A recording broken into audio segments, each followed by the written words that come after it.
Anatanteraka fivorim-be sy fety lehibe ny amin'ny club nautika Antanety be Ivato ny fikambanam-be ny zanaka Ampanambaka avy amin'ny fitovinany eto Antananarivo na ny Fizafi ny alahady ho avy izao. Entina indrindra amelomana maso indray ny fikambanana ity fivoriana ity raha ny fantatra androany nandritra ny valandresaka ho an'ny mpampalala vaovao. Mamentona ny vaovao amintsika raha Ravakarandriamanala sy Mamy Rasoanaivo.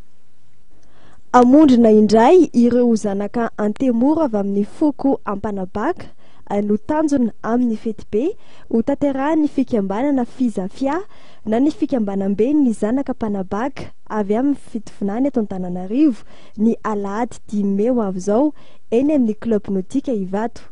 Ireo zanaka Mpanabaka rehetra mony eto Antananarivo no asaina anatrika izany araka nambarany CST Pierrot Rabemanatsoa isan'ny ray aman-dreny eo anivon'ny fikambanana.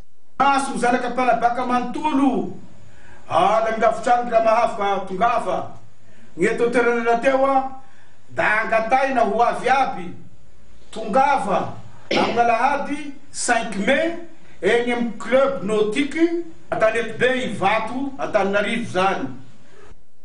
Raha nangina tao anatin'ny fotoana elaela ny fikambanana Fizafia dia novelomina indray fikambanana ankehitriny ary misy ny tanjona amin'izany araka ny fanamarina Andriamatoa Victor Manatsoa minisitra misanina fifandraisana amin'ny samy andrim-panjakana sady ray aman-dreny eo anivon'ity fikambanana ity ihany koa.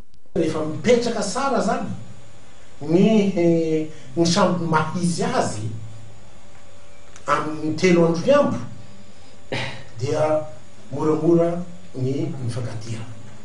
Ary hitarika ihany koa ny fankatiavana sy ny fihavanana araky ny tenina teo amin'ny vahoaka malagasy.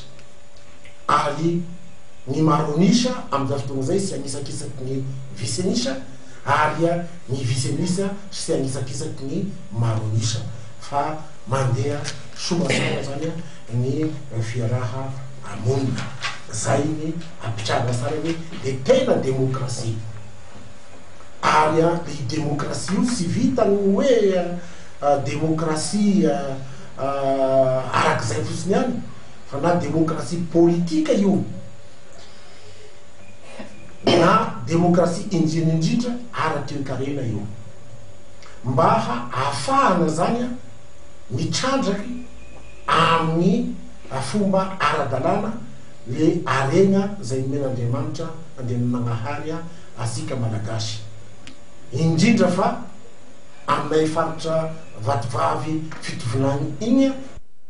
Ny Fizafia dia fikambanana iray amin'ireo fikambanana ao anatin'ny fikambanana Fianta na ny fikambanana zanaka Antemoro eto Antananarivo.